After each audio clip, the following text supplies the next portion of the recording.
你刚才说到你先生后来去了上海工作，然后你搬到中国去以后，因为你的时候你和孩子还小嘛，那你孩子的教育呢怎么办呢？我们因为一开始就是我们在多伦多的时候，我的孩子就上的是多伦多法语学校，所以我们回去上海以后，我们还是在上海法语学校继续他的法语，但是我们在家里面说英文。在家说英文，所以我的孩子，所以你的孩子会3国语言。对，我的儿子虽然回国3年半了，他说的最流利的语言还是英语。英语 OK，所以那你当时让孩子学法语的目的是什么呢？哦，这是一个好问题。是这样的，因为我是一个很有规划的人，就是我对我自己的人生有个非常长的规划。那么相同，我对我孩子也有一个非常长的规划。教育目的是你最后要去某个大学，这不是我的教育目的。就我的教育目的是，我希望你40岁的时候有个什么样的世界观，所以我是奔着这么一个目的去教育他的。那我因为在多伦多长大的，所以我是比较就是说深入加拿大的文化。那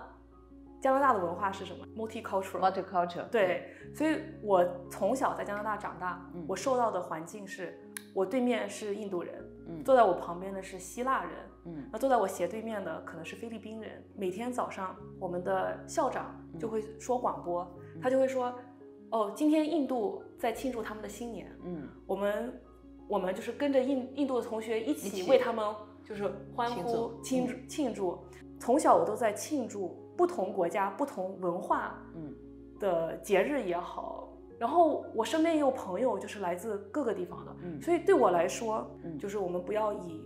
国家的边界或者文化的不同而去互相歧视。其实每个人、每个文化，他们主观都认为自己是很好的，因为每个文化其实都是没有好坏，其实都是文化而已。所以我希望我的孩子就是以后可以做一个世界人、地球人 ，international 的这种，对，我们叫 international citizen，就是国际公民。对，那为什么回到这个问题，为什么要学法语？其实我并不在乎它是什么语言，我只是想让他多学一个语言。我认为学习一个语言是学习一个文化，是的，语言是一个文化的一扇门。对，所以我希望他可以通过这个去了解另一个文化。这是我为什么送他去法国学校。哇，真的这个我也很钦佩啊，因为我知道我们华人的很多妈妈哈，也是让孩子啊学这个学那个，可能学法语啊，学西班牙语啊，学音乐啊，学钢琴啊，或者是学各种各样的技能吧。他们的目的啊，我觉得很多家长一是为了 show off。OK， 我孩子会这么多东西啊，在朋友面前很有面子啊，很有那个成功的那种感觉。第二个呢，他们很多呢可能孩子我多学这样的这个东西，我那个去考个级啊什么的，钢琴考个10级啊，小提琴考个8级啊，这样子呢，我在申请私校的时候可能会加分。他们很多家长呢，我觉得他们的这个出发点吧，可能都是比较狭隘或者片面啊。我觉得我接触的大部分人应该没有你这么高的一个志向。真的，我觉得你这个真的也给我一个很大的一个启发。确实是我们现在好是移民嘛，我们从中国来到加拿大，就是要很快的要融入这个社会。对，就不管是新移民啊，还是留学生哈，融入当地文化是一个必不可少的一个功课了。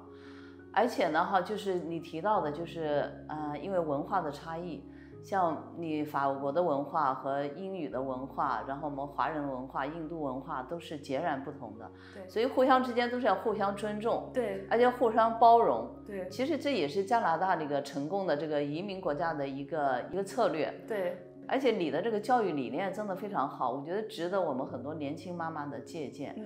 因为你叫做言传身教。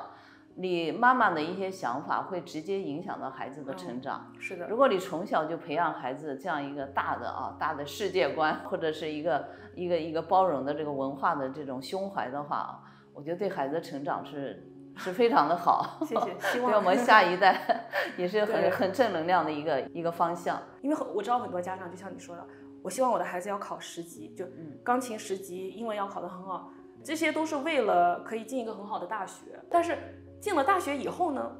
家长好像就没有想了，就是好像我的教育目的就停留在只要我进了这个好大学，我的孩子就没事儿了。但我觉得其实并不是这样的。我觉得最后一个人成功与否，是他的内心是否丰满，对，和是他的主观意识，他自己是不是对他自己的人生感到快乐。就是一个农民，如果他活得很快乐，他觉得他自己在做的事情很有意义，那我觉得他也是一个成功的人生。对，所以我觉得我定义这个满意是孩子的主观，他主观认为自己活得好不好。所以说我从小我对他的要求都不是说成绩上的，都是这种大方向，就是你的内心的想法，你知不知道你以后想要干什么？就是我一直想要培养的是他对这个世界的热爱，对热爱和兴趣。